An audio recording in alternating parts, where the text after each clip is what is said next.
Good morning, guys. Listen, I just wanted to share my heart with the men that haven't been able to come to lunch.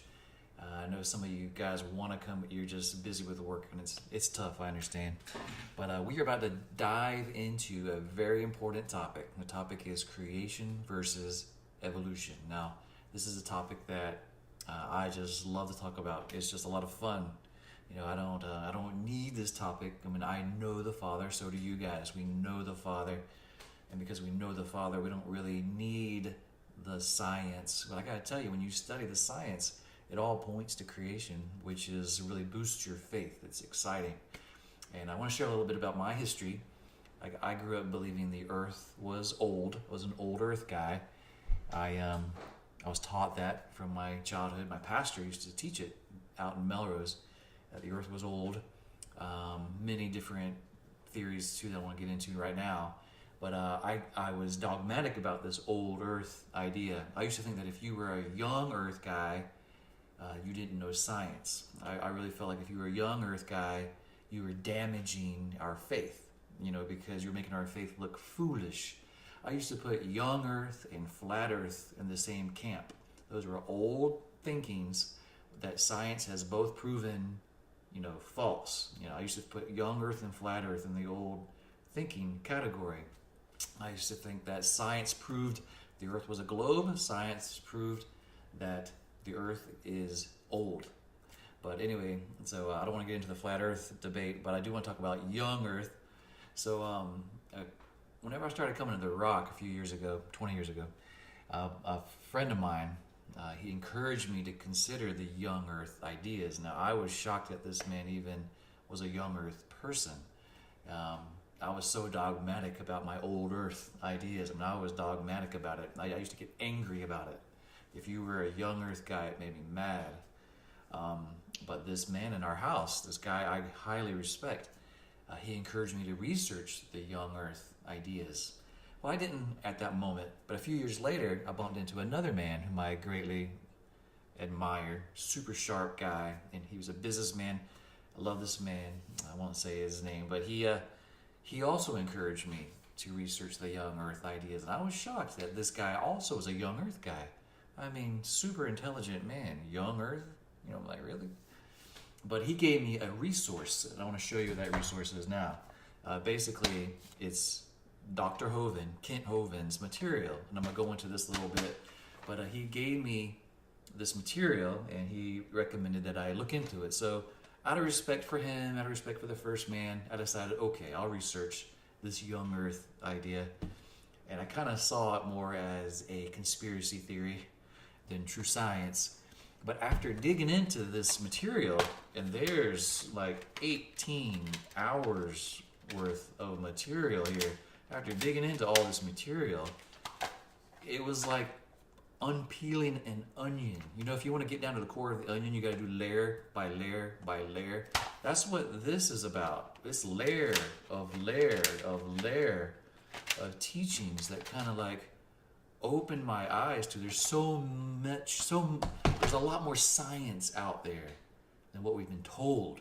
Like my whole life, I was only told the old earth science. That's it. But now, for the first time, I see the big picture. There's a lot more science out there than just old earth science.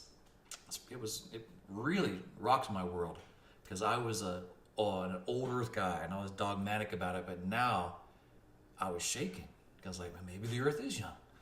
So then I started researching other scientists. There's a lot of scientists out there. Scientists that used to be atheists. I mean, atheists that went to school, got their big degrees, went into their field of science, evolutionists, old earth guys, and then after digging through their field of science year after year after year, finally had no choice but to say, you know what? The earth is young.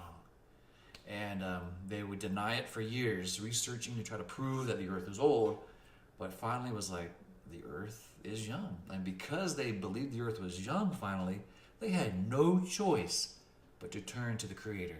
Because think about it. If the earth is young, obviously creation is real. You know what I'm saying? Because we didn't evolve from a monkey in a 6,000 year time period.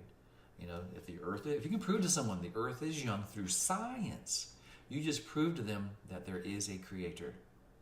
So many people, many scientists have turned to Christ because of science, young earth science. That's why after listening to this guy and after researching all these other scientists, I just think that if you understand the science of young earth, it boosts your faith. Now, the goal is to know the Father. That is eternal life, to know the Father, okay? So science is just like a finger pointing to the Father. That's it. Science doesn't save anybody. It just points people to Christ. So I just feel like that we need to dig into this stuff, because I know that most of you are old earth guys like I was, and I respect that totally. But I want to encourage you guys, let's dig into a little bit of this young earth stuff. So I'm going to send to you guys these things through text messages. And I have them all in my system. I'm going to send them to you one at a time. But I want to warn you about the video number one. Video number one is this Dr. Hovind. He's stating his hypothesis, basically, his theory of young earth. Now, before you dig into the scientific method, you first have to have a theory or hypothesis first. And then once you have the hypothesis, then you start testing that theory. That's the scientific method. So you first have to have a hypothesis or a theory. So the DVD number one, he states his hypothesis, okay? So listen to it. It's a lot of Bible verses. He takes the Bible literal. And he knows there's allegory. He knows there's poetry. He knows there's history. But he takes the genealogy from Adam to Jesus as literal, okay?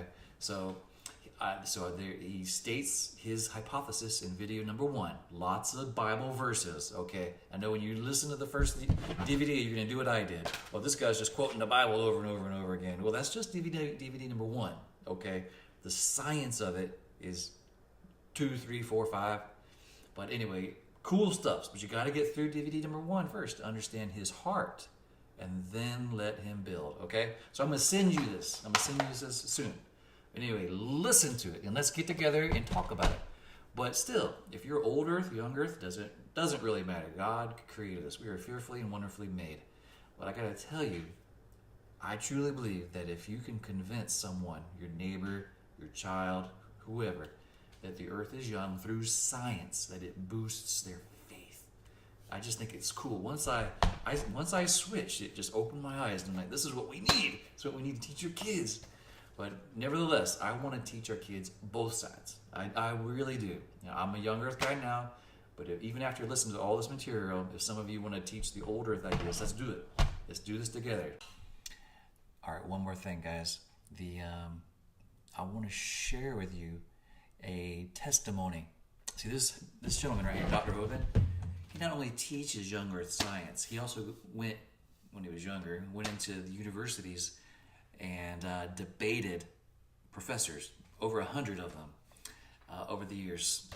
Evolution versus creation, debates at universities. Like I said, over 100 debates. This guy's pretty cool. He's an older gentleman now. This material was in like 2005. So I don't think he does this anymore. But so I want to share with you a testimony of one of the people he debated. After a debate was over, the professor that he was debating publicly, I don't want to use the word repented, but confessed that he had no clue about the young earth science before. And it's like opened his eyes, and he's changed his thinking. And I'll let you hear his testimony. So it's included in this. So anyway, thank you guys. And listen to this testimony from this guy, this professor. And so I'm hoping that this testimony will encourage you to be like, okay, not only is Jamie saying that this is legitimate, but this professor also is saying this material is legitimate. So anyway, listen to this guy, and let's discuss this on Friday when we meet. All right? Thank you. All right, bye-bye. Thank you all for coming out. I have an announcement to make at the beginning, and Paul, I sort of apologize for not telling you this sooner, but it has to be said. Well, I was doing preparation for this debate and looking up various things and trying to come up with various arguments and counter-arguments for the points that I knew or that I thought that Dr. Hovind here would raise. And I started thinking about all of the arguments that he'd made in the previous debate, all of the things that he'd said, all of the points that he'd brought up that I just found myself incapable of refuting. And I did a good deal of background digging into the claims and the statements and the facts that Dr. Hovind presented. And I started to think about the way I'd taught evolution in the past, about all of the students of mine, some of whom are here tonight, whom I'd bullied and brainwashed and intimidated and, generally tried to make feel bad because I couldn't get them to convert to my own particular mode of thinking. And I thought about the way that, the senseless waste of taxpayer money for me to go in and act like an indoctrinator rather than an educator, and the way I've always insisted that my students accept this because it seems so right to me. Well, this is not particularly easy for me to say. It's not always easy to talk with your foot this firmly planted in one's mouth, but I want to make a public promise right now. Whenever I teach my evolution class, which I have to do because it's what they hired me for, I want to add a creation science section to it. And I want to learn about what it is I should be teaching because I come from a very secular background. Thank you. Thank you, all of you. Well, thank you. Thank you.